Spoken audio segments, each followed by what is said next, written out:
Welcome everyone to the Ferris for Fitness Facebook page. Oh my, what the fuck are you talking about? What's going on everyone? Greg Ferris here with Ferris for Fitness, and today I'm going to be doing a supplement review over Muscle Pharm's Combat Protein Powder. So join me for the video, guys.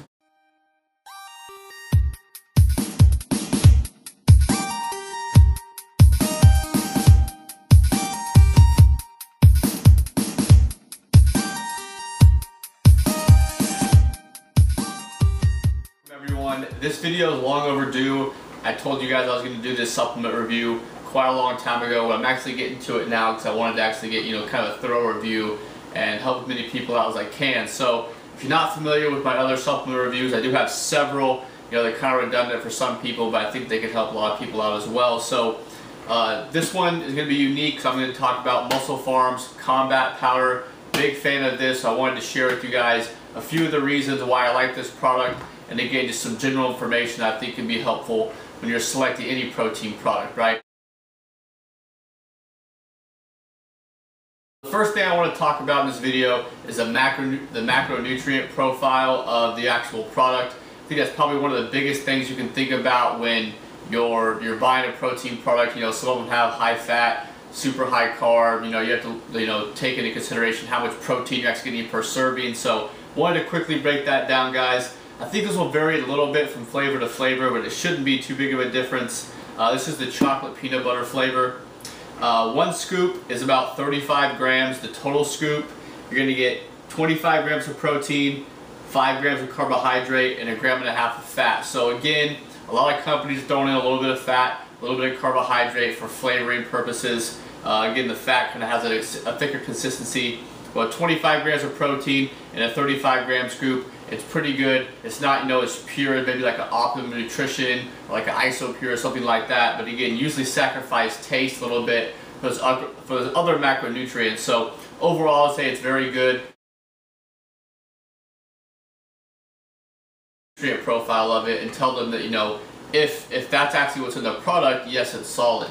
But there's so much you have to consider when actually selecting a company. Do they produce in a GMP certified facility? You don't want, if you're a collegiate athlete, if you're a natural bodybuilder, powerlifter or something, you don't want all that hard work to go to waste pretty much just because you took a creatine or a protein powder that had some other stuff in it that was banned. So if you're a recreational lifter still, there's been rat feces or protein powders before, and just tons of stuff. Look into it if you really don't know like the history, I guess, behind what a lot of supplement companies do. So I definitely recommend always going for quality, even if you have to pay a little bit more. So with that being said, Muscle Pharm does produce in a GMP certified facility, NSF certified as well. So quality shouldn't be a problem. Again, it's not a 100% guarantee, but it does give you a little bit of reassurance. Another thing I wanted to touch on, guys, was price. Again, price plays a big role in which protein powder you should buy because again, there's a ton of them out there. So weighing one that actually has quality, that you like the taste, and you like the price, you should kind of have all variables when selecting a protein powder. So this is on bodybuilding.com, so it may vary a little bit, but in general you're going to find bodybuilding.com has pretty much the best prices you're going to find online. So with a 4-pound container, this is actually a 2-pound container, but I did a 4-pound container just so I can compare it to a few other protein powders in the market. The 4-pound container is at 74 cents per serving, so per scoop for the Muscle Pharm. Again, that's going to be regardless of what flavor you get. And just to compare that to some other popular protein products, the Optimum Nutrition 5-pound container again is 69 cents per serving. So again, that's a little bit more economical, a little bit cheaper, just a few cents. But then compared to something like Synthesis 6 is about 98 cents per serving. So again, it's kind of a middle of the road protein when you're talking about price per serving. But again, 74 cents for per serving is pretty good. It's probably going to be relatively on the cheap side compared to most protein products. You're talking about actually getting 25 grams per serving. Because I like the taste doesn't mean you're going to like the taste, but I figured I'd give it some input at least. I did get the chocolate peanut butter flavor, and not going to lie, one of the big reasons I did try the product is because it did have that chocolate peanut butter flavor. I'm a big fan of chocolate peanut butter. And also, usually the blended proteins tend to have a thicker consistency. I actually like that thicker consistency as opposed to like a whey that's going to have, you know, a little bit thinner. And the casein is usually going to have, you know, a lot thicker. So, you know, getting a blend of the two is usually going to be, you know, for me at least, the consistency that I like. So overall, one of the best tasting protein powders I've tried. So in my opinion, you're probably not going to have a trouble time with it. But again, with most protein products, I recommend you try to get a sample. Maybe if your friends tried theirs out before you go and buy, you know, 30, 40, 50 bucks on a product, and then you may or may not like the taste.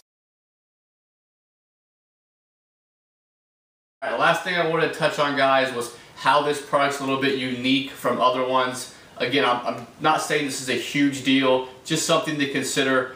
Talking about is a blended protein. So what I mean by that is sometimes you just see a whey protein or a casein protein or soy protein or whatever. This has several different kinds of protein in it. It doesn't actually give you the amount of each one, but it's whey protein concentrate, whey protein isolate, hydro isolate, which, you know, it should just be clumped in as their whey protein, and then micellar casein and egg as well. And then they have, you know, just some added aminos, and I'm not going to get into the, you know, flavorings and things like that, but essentially you're getting a mix of whey, casein, and egg.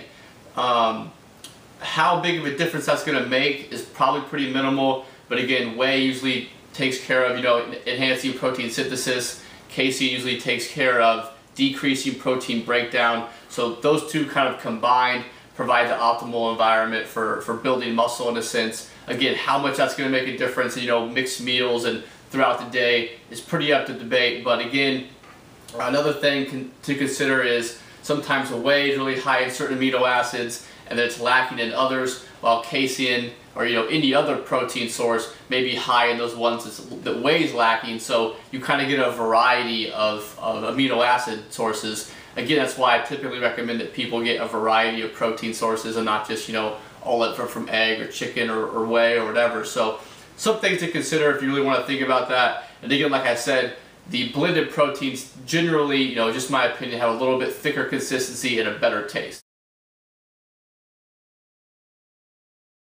For the review, guys, again, this was Pharm's Combat Powder Chocolate Peanut Butter flavor. If you want to try this out, I would highly recommend finding it online. You know, it's usually going to be a little bit cheaper there than locally, unless you get a sale or something. Again, I'm not saying this is going to be superior to other protein products I've reviewed or maybe the one you're taking.